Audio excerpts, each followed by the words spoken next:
राधे जय राधे राधे राधे जय श्री राधे जय राधे जय राधे राधे जय राधे जय श्री राधे जय कृष्णा कृष्णा जय कृष्णा जय श्री कृष्ण जय कृष्णा जय कृष्णा कृष्णा जय कृष्णा जय श्री कृष्णा हरे Krishna Krishna Krishna Hare Hare Hare Ram Ram Ram Hare Hare Krishna Krishna Krishna Hare Hare Hare Ram Ram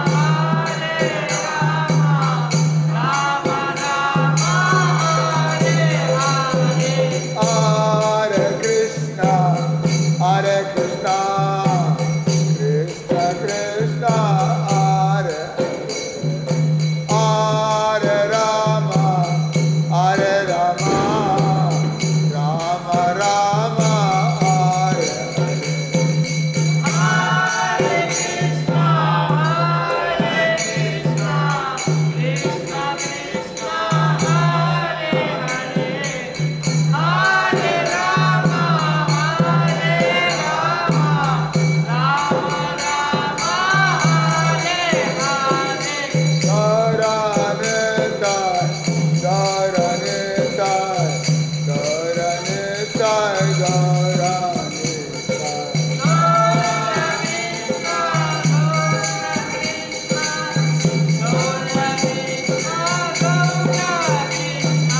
Prabhupada Jaya, Prabhupada Jaya, Prabhupada Jaya, Prabhupada.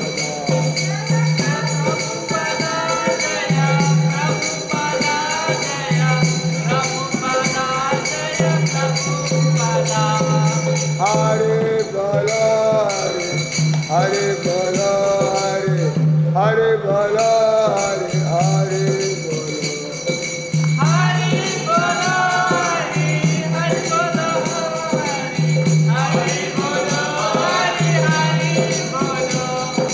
Hare Bala, Hare Bala, Hare Bala, Hare Bala.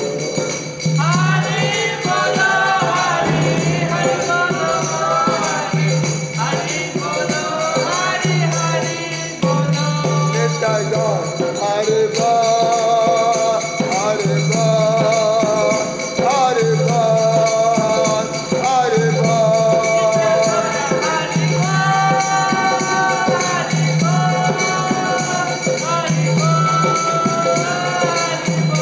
Nitai Gaur, Hare Bal, Hare Bal, Hare Bal, Hare Bal.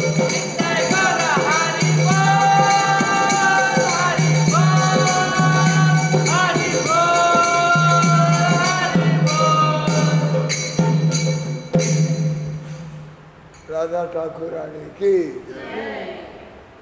Krishna भगवान की हरि नाम संकीर्तन की गौर हरि भगवान की जगन्नाथ बलदेव सुभद्रा महारानी की श्रीमद् भगवद गीता की समवेत गौर भक्त वृंद की निताय गौर प्रेमानंद।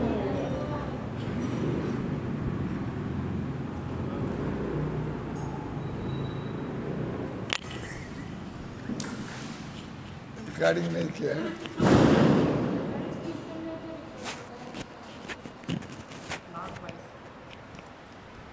ओम अज्ञानतिमिरान्धस्य ज्ञानाञ्जनशलाकया चक्षुरुन्मिलितं येन तस्मै श्रीगुरवे नमः। श्रीचैतन्यमनोभीष्टं स्थापितं येन भूतले स्वयं रूप कदा मह्यं ददाति स्वपदान्तकं హే కృష్ణ కరుణా సింధో దీనబంధో జగత్పతే గోపేశ గోపికా కాంత రాధాకాంత నమస్తుతే తప్త కాంచన గౌరాంగి రాధే వృందావనేశ్వరి వృషభానుసుతే దేవి ప్రణమామి హరిప్రియ. జయ శ్రీకృష్ణ చైతన్య ప్రభు నిత్యానంద శ్రీ అద్వైత గదాధార శ్రీవాసాది గౌరభక్తవృంద.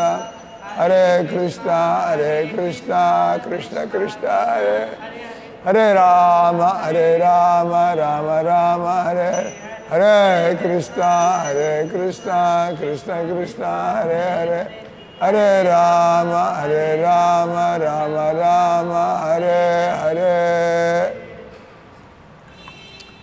తో మనం రేపు ఎల్లుండి 2 రోజులు కావల్లో రాధాష్టమి వేడుకలు. రేపు ఎల్లుండి మన మందిరంలో పుష్పయాగంతో పాటు అభిషేకాలతో పాటు రాధాష్టమి వేడుకలు. సో రాధాష్టమి అంటే రాధా మహారాణి లేదా ఆది మహాలక్ష్మి. ఆది మహాలక్ష్మి, ఆది పరాశక్తి రాధారాణి ఆవిర్భావ దినోత్సవ తిథి.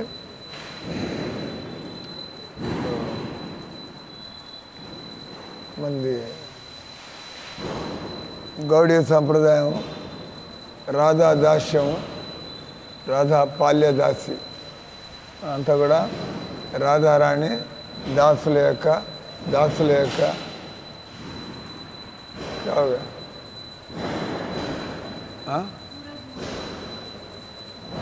రాధారాణి దాసుల యొక్క दासी जनालगा नॉनसेंस ये जस्ट इग्नोर उधर क्या देखना है बाहर जाओ तमाशा देख कपड़े का आग लगा कर आ जाओ आग लगे क्या आप भजन करना चाहते हैं क्लास सुनना चाहते हैं नॉनसेंस भजन करना चाहते हैं क्लास सुनना चाहते हैं बोला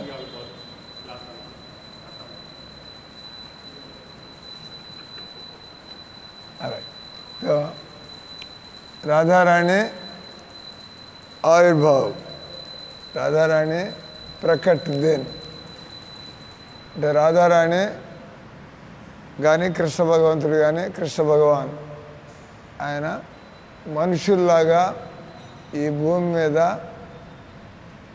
అవతరించరు అలా అనిపించవచ్చు కనిపించవచ్చు కానీ మనం లోతుల్లోకి వెళ్ళినట్టయితే అంటే ఓ కృష్ణుడు జన్మాష్టమి కృష్ణుడు జన్మించిన రోజు సో మామూలుగా అందరూ కూడా కృష్ణుడు అంటే ఆయన కూడా మనలాగే జన్మించాడు కాబట్టి ఆయన గొప్ప మనిషి అందుకని ఆయన దేవుడు అంటున్నారు అది పెద్ద తప్పది కృష్ణ జన్మ రహస్యం రాధా జన్మ రహస్యం ఎవరైనా తత్వంతో ఉన్నట్లుగా అర్థం చేసుకోగలిగితే వాళ్ళు ఈ సంసారపు కోరికల్లో పడలేరు దట్స్ ఎ ప్రూఫ్ ఎవరైనా కూడా నిజంగా కృష్ణుని తెలుసుకుంటే వాళ్ళు ఈ సంసారపు ఆకర్షణలకి లోను కాదాలు ఎందుకంటే కృష్ణుడి యొక్క ఆకర్షణ వీటికి అన్నిటికంటే లెక్కలేనంత ఎక్కువ కాబట్టి వాళ్ళు ఉదాహరణకి మన రూప గోస్వామి పాదు ఒక ఉదాహరణ ఇస్తాడు ఈ సంసారంలో ఏం సుఖాలు ఉంటాయి సంసార సుఖాలు ఉంటాయి రెండోది ఇక్కడ ఆధ్యాత్మిక సుఖం తర్వాత భగవంతుడి భక్తిలో మన భౌతిక సుఖాలు అందరికీ తెలిసినవే ఆ తర్వాత యోగులు వాళ్ళు ఆత్మారాములు వాళ్ళు ఆత్మసుఖం శరీర సుఖం మానసిక సుఖం ఆత్మసుఖం దాన్ని దాటిన తర్వాత భక్తి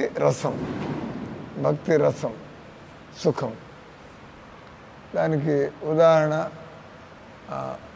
మామిడాకులు నవలడం,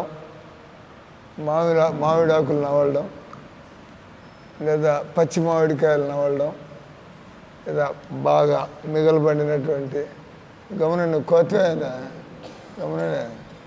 గమనం ఎనలేవా ఇటు ఇటు గీక్కుంటూ ఉంటాడు.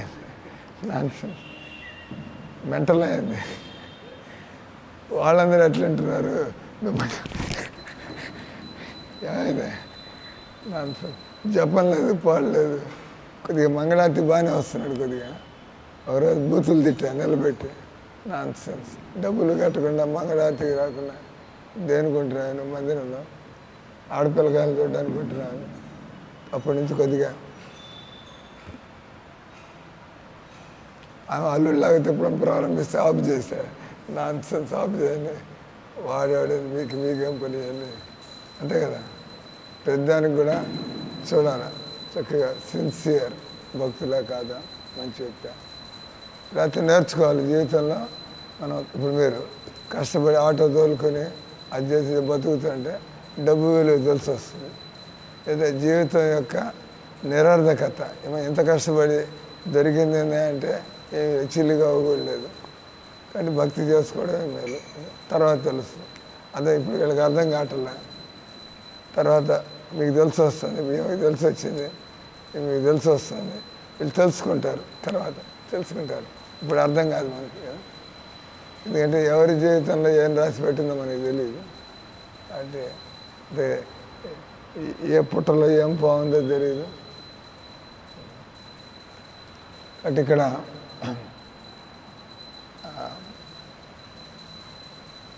యోగ్యతలుంటే కానీ మనం భక్తుల సాంగత్యంలో ఉండలేము. యోగ్యతలుంటే కానీ మనం భక్తి చేయలేము. యోగ్యతలుంటే కానీ మనం భక్తిలో స్థిరంగా ఉండిపోలేము. దానికి యోగ్యత, క్వాలిఫికేషన్. మనం క్వాలిఫికేషన్ పొందడానికి ఏ రంగ కింద మీద చదివి లా డిగ్రీ తెచ్చుకోవాలి. That is the qualification. కింద మీద పడి లా డిగ్రీ తెచ్చుకోవాలి. అలాగే భక్తిలో కూడా మనం కింద మీద పడి క్వాలిఫికేషన్ అంటే మనకి వైరాగ్యం కలగాల, మనకి జ్ఞానం కలగాల, మనకి భగవన్నామంలో మనకి రుచి కలగాల. అప్పుడు మనం ఇంకా స్థిరంగా జీవితంలో మన ఇక్కడ వెతుక్కునేదే ఉండదు. అది భగవన్నామంలో అన్నీ దొరుకుతుంటే ఇంకేం వెతుక్కోవాలి. ఇక్కడ భగవన్నామంలో కూర్చోబెట్టి దేవుడు బిల్డింగ్లు ఇస్తున్నాడు, కూర్చోబెట్టి దేవుడు తిండి పెడుతున్నాడు, కూర్చోబెట్టి దేవుడు డబ్బులు పంపిస్తున్నాడు, కూర్చోబెట్టి దేవుడు సేవకులు పంపిస్తున్నాడు. ఇవన్నీ బయట. కానీ లోపల ఆ భగవన్నామంలో ఎంత చేస్తుంటే అంత ఇంకా చేయాలి, అంత బాగుంది, ఇంకేం కావాలి, అయిపోయింది. ఇదే బతుకంటే హరే రామ హరే కృష్ణ మయం, కృష్ణమయం కదా భక్తి రసం. కాబట్టి ఇక్కడ మనందరం కూడా ఏం సుకృతో ఏం చేసుకున్నామో, మాకు ప్రభుపాదుల వారి పుస్తకాలు మా చేతిలోకి వచ్చినప్పుడు మొదటిసారి ఆయన భగవద్గీత చదివి పటపట కళ్ళ నుంచి నీళ్లు. ఎందుకంటే సంసారంలో ఎన్ని చావు దెబ్బలు తింటారో మనకు కనిపిస్తూనే ఉంది కదా. ప్రభుపాద కళ్ళకు కొట్టేసినట్టు కృష్ణుడు ఏ విధంగా దేవుడు, ఎలా కృష్ణుడితో సంబంధాన్ని ఎలాంటి వాడైనా కూడా పెట్టుకోవచ్చు. అది చదవగానే మళ్ళీ అంతా కూడా ఫ్లాష్ బ్యాక్ అంటారు. ఫ్లాష్ బ్యాక్ అంటే జీవితం అంతా రీల్ లాగా. అరే తెలియక నేను ఇంతకాలం ఏం చేస్తూ వచ్చా, కనీసం ఇంకా శేష జీవితాన్ని పాడు చేసుకోకూడదు. కాబట్టి ఇస్కాన్ని వదిలిపెట్టకుండా, భక్తుల సాంగత్యాన్ని వదిలిపెట్టకుండా, సాధన వదిలిపెట్టకుండా 3 ఇది ఒకటి ఇస్కాన్ వదిలిపెట్టకుండా. ఇస్కాన్ బయట అంతా కూడా ఏందో కలగాపులం, ఎక్కడ క్లారిటీ అనేది లేదు. అడిపోయేది పిరమిడ్ ధ్యానం అంట. పిరమిడ్ ధ్యానం అనేది విసుగొస్తుందా లేదా, శ్వాస మీద ధ్యాస అంట. ఏం కావాలి దానికి? ఓ పంది దగ్గర కూర్చుని శబ్దం వస్తా, కూర్చో అక్కడ, నీకు వినిపించని శ్వాస కోసం శ్వాస మీద ధ్యాస అంటే శ్వాస గట్టిగా తీయాలి, లేకపోతే ఎట్టని పడుతుంది. శ్వాస మీద ధ్యాస పెట్టాలంటే మీకు ఏదో ముక్కులో ఏదో ఇరుక్కుంటే కానీ వినపడదు అని వాడు ఎత్తుక్కోవాలంట. ఈయన శ్వాస వినపడుతుందా లేదా, రోగం వస్తే వినపడుతుంది, మామూలు వాడికి శ్వాస ఎందుకు వినపడుతుంది, వాడికి అది అర్థం కాదు. వాడు అంటాడు వినిపించని శ్వాసని వినడానికి ప్రయత్నం చేయమంటాడు. వాడు అంటే పిచ్చాళ్ళగా తయారడం. వినపడుతుందా లేదా, వినపడుతుంది, ముక్కులో ఏదో ఇరుక్కుంటే కానీ శ్వాస వినపడదు. మన ఆరోగ్యంగా ఉన్న వాళ్ళకి తెలియకుండానే శ్వాస వస్తూ ఉంటుంది. వాడు శ్వాస మీద ధ్యాస పెట్టమంటాడు, అది ఎట్లా ఫీల్ అవుతుంది. గట్టిగా భజన చేస్తుంటే మేము కేకలేసన్నాం అంటే మీరు ఇంకా మీ తలకాయ ఎటుకు పోకుండా వినాల్సి వచ్చింది. ఇందాక మేము గట్టిగా కేకలేస్తూ జయ రాధే జయ రాధే రాధే జయ రాధే జయ శ్రీ రాధే గట్టిగా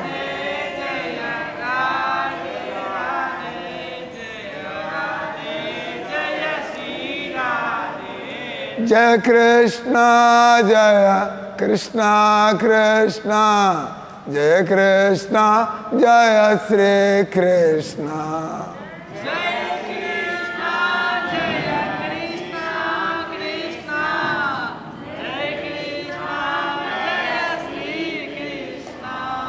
మీకు ప్రారంభంలో చెప్పినట్టుగా మీకు భగవద్గీతలో శ్లోకం ఉంది.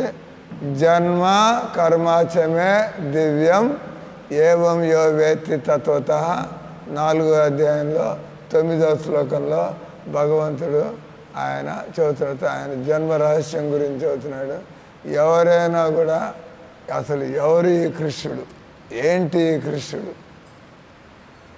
భగవంతుడు నల్లగా ఉంటాడు, భగవంతుడు నీలంగా ఉంటాడు. నల్ల కాదు, నీలం కాదు, నీలమేఘ శ్యాముడు అంటారు.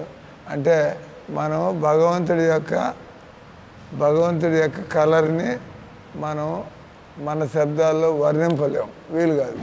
దాన్ని ఏమంటారు ట్రాన్సెండెంటల్ షేడ్. మనకుండేదంతగా మెటీరియల్ షేడ్, మనకుండే కలర్స్, దీనిలో ఆకర్షణ ఉండదు. కానీ కృష్ణుడి శరీరాన్ని, కృష్ణుడి రూపాన్ని ఒకసారి చూసినట్టయితే ఇంకా మీకు పిచ్చెక్కినట్టే. దానికి ఒక చిన్న స్టోరీ చదివితే టైం అయిపోయింది, మళ్ళీ రేపు. ఇది ఒక అమాయకుడైన భక్తుడు అంటే కృష్ణుడు అంటే గుడి నమ్మకం, ఇంకేం తెలియదు ఆయనకి. కృష్ణుడు అంటే నమ్మకం, దర్శాలు. ప్రతిదానికి నా కృష్ణుడు చూసుకుంటాడు నన్ను, నా కృష్ణుడు నన్ను కాపాడుతాడు, నా కృష్ణుడు ఉంటే నేను ఎందుకు భయపడాలా, ఆయనకేం తెలీదు, బస్ కృష్ణుడు నమ్ముకున్నాడు. ఒకసారి ఆయన మోసపోయాడు. ఒక వ్యాపారస్తుడు ఆయన చేత నెలంతా పని చేయించుకొని సగం డబ్బులు ఇచ్చి మిగతా సగం డబ్బులు మళ్ళీ ఇస్తా అని చెప్పి మళ్ళీ పోయినప్పటికీ ఆయన నీకు ఆల్రెడీ ఇచ్చేసాను ఆయన నీకు డబ్బులు బిత్తరపోయాడు. ఇదేంద్రండి పాపం పేదవాడు దరిద్రుడిలో తేడా అయింది.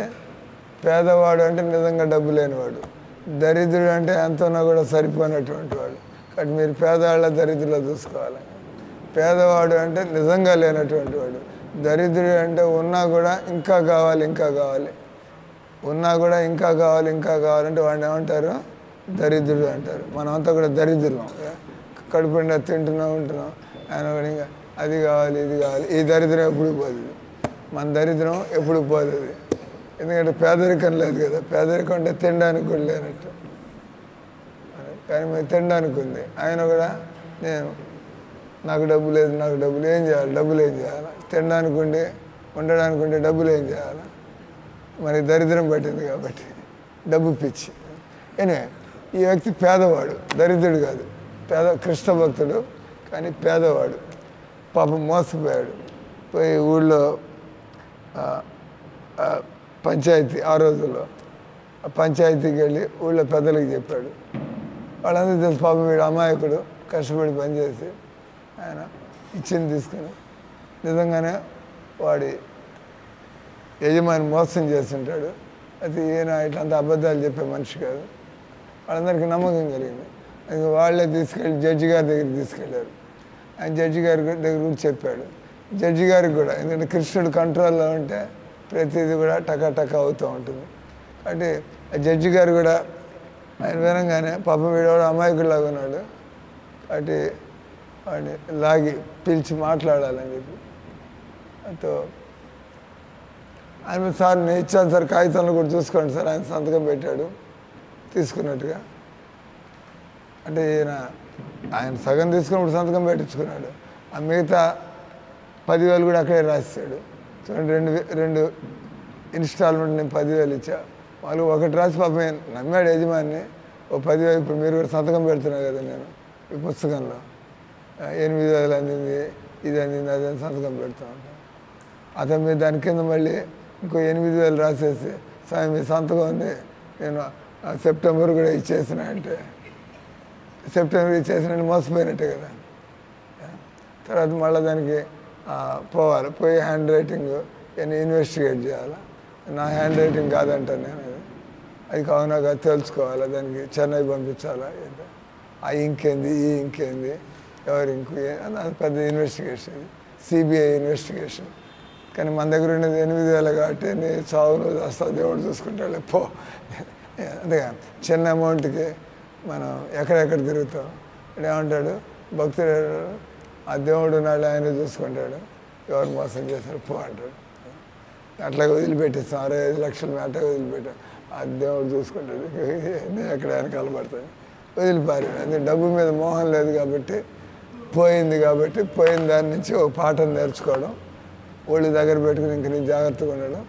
ఆ తర్వాత మనం పోయింది భగవన్నామం మీద రుచి పోలేదు, డబ్బులు పోయినాయి, పోతే దరిద్రం వదిలింది, మనకి అంతా ఉంది.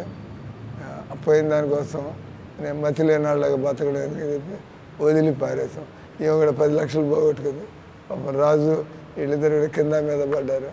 రాజు కూడా వెళ్ళిపోయినాడు ఇప్పుడు 10 లక్షలు. సో కానీ వైష్ణవులు మోసం చేస్తే వాడి జీవితంలో కోలుకోలేడు మళ్ళీ.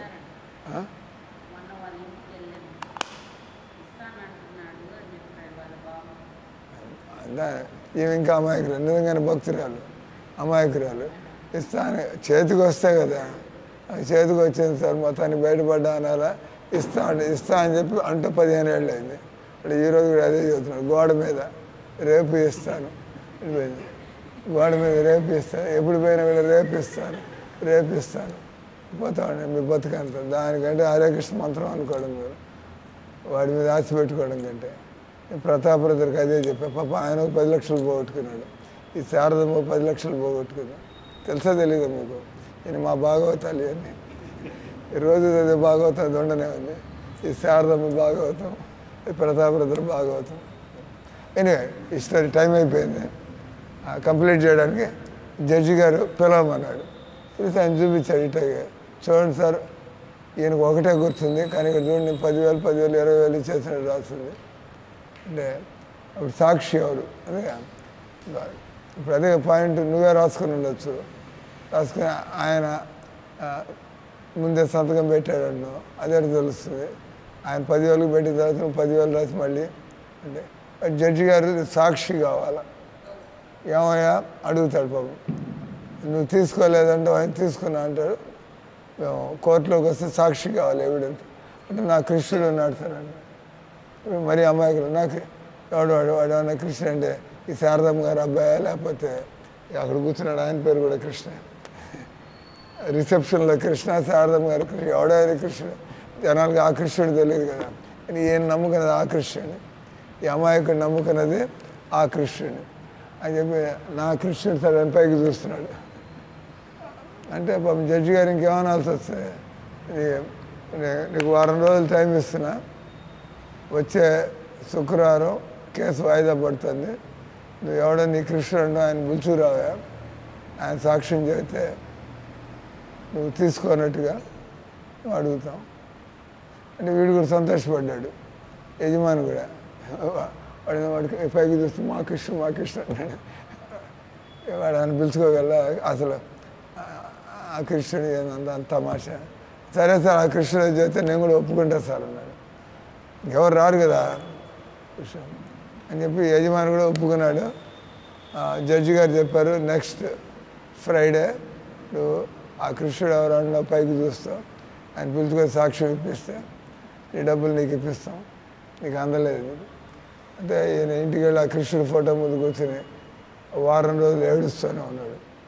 వాడు భగవంతుడు అన్నాడు, నువ్వు కోర్టుకు పదవి నీ వెనకాల వస్తున్నాయని చెప్పి, నువ్వేమి సంకోచించమాక నువ్వు కోర్టులోకి పో, నేను చూసుకుంటా మిగతా విషయాలు. దీనికంత సంతోషం కలిగింది. అందుకు కోర్టుకు వచ్చినప్పుడు నిజంగానే బోన్లోకి ముసుగేసుకుని ఒక ఆయన ఉన్నాడు, ముసుగేసుకుని. సో అందరు చూస్తుంటే భగవంతుడు కంట్రోల్లో ఉన్నాడు కదా. భగవంతుడు ఎక్కడ దిగాడంటే ఆయన అంత మతిపోగొడతాడు, మర్చిపోగొడతాడు, ఏమైనా చేయగలడు. నిజంగా కోర్టు అంతా నిశ్శబ్దంగా ఉంది. అందువల్ల ముద్దాయి నంబర్ 1, విట్నెస్ నంబర్ 1 కృష్ణ బోన్లోకి రావాల్సిందిగా. ముసుగేసుకుని ఒకడాడు మనం చూడంగానే జనాలందరూ కూడా ఎవరై ఉంటారబ్బా, వీడికి ఎవడున్నాడు, ఈ దరిద్రుడికి ఏం మాట్లాడతాడు అంటే అప్పుడు ఆయన చెబుతాడు కృష్ణుడు, నిజంగా వీడు 10,000 ఇచ్చి 20,000 ఇచ్చినట్టుగా సంతకం పెట్టించుకున్నాడు, కావాలంటే మీరు ఆ పుస్తకం తెప్పించి చూడండి, ఆ పుస్తకంలో ఏముంది అంటాడు. మళ్ళీ అదే పుస్తకం తీసుకొస్తారు. భగవంతుడు గారు దానిలో 10,000 ఇచ్చినట్టుగా సంతకం ఉంటుంది. అందరికీ జడ్జి చూసుకుంటాడు, యజమాని చూసుకుంటాడు. అంటే కృష్ణుడు భగవద్గీతలో ఏమన్నాడు, ద్యోతం చలయతామస్మి, మోసగాళ్ళకి నేను మోసగాడిని. వాడు నిజంగా 10,000 రాజుకి సంతకం పెట్టాడు, కానీ కృష్ణుడు చెరిపేయాలంటే ఆయనకి ఏమైనా ఆపుకోలేంది. మంచి గ్యారంటీగా పుస్తకం తీసుకొచ్చి పాత పుస్తకం ఆల్రెడీ చూపించా కదా, మళ్ళీ చూపించాడు జడ్జి గారికి. అక్కడ ఉండేది 10,000 ఉంది, సంతకం పెట్టాడు. రాస్కెల్ మిగతా 10,000 తీసుకొచ్చి వీడికి అప్పగిస్తే అక్కడ తెప్పించి ఇప్పించారు. అంటే భగవంతుడు అట్లా తలకాయలు మార్చగలడు, రాతలు మార్చగలడు, ఏమైనా చేయగలడు భగవంతుడు. కాబట్టి భగవంతుని నమ్మడం అంటే మనం ఎప్పుడు కూడా సాధనలో మనం వెనకొండకూడదు. అంటే నమ్మకం ఉంటే నన్ను ఈ సాధనే కాపాడుతుంది, నన్ను ఈ మంత్రమే కాపాడుతుంది, నన్ను మా గురువు గారే కాపాడుతాడు. సరే అంతే కదా, గురువు గారు చెప్పారు కాబట్టి చేస్తున్నాం. మంత్రం ఎందుకు చేస్తున్నాం? మేము 16 మాలు చేస్తున్నామా లేదని ప్రూఫ్ ఏంది? ఎవరు 16 మాలలు రోజు చేస్తున్నారు? What is the proof? నేనే రోజు గదిలో దూరి అని చూడలేదు. శ్యామలం 16 మాలు చేస్తుందా, ఫోన్లు కొడుతుందా, నాకేం తెలుసు అనే కదా, నాకు తెలియదు. కాబట్టి నేను మందిరంలో ఉండి చదువుతున్నా, మందిరంలో ఉండేవాళ్ళు 16 మాలలు జపం చేయాలా? చేయకపోతే దేవుడు చూసుకుంటాడు. మీరు చెప్పింది నేను నమ్మాలా, కానీ నేను దేవుడి మీద వదిలిపెడతాను, అంతే కదా. మందిరంలో ఎవరైతే ఫుల్ టైం ఉంటున్నారో వాళ్ళతో 16 మాలలు హరే కృష్ణ మంత్రాన్ని జపం చేయాలి. చేస్తున్నారు లేదు మీకు తెలియాలా? తెలియకపోతే ఈ జన్మలో మీరు బయటపడబోటం లేదు. You are not going to remember Krishna at the time of death. Hare Krishna Krishna Krishna Hare Hare, Hare Rama Rama Rama Hare Hare.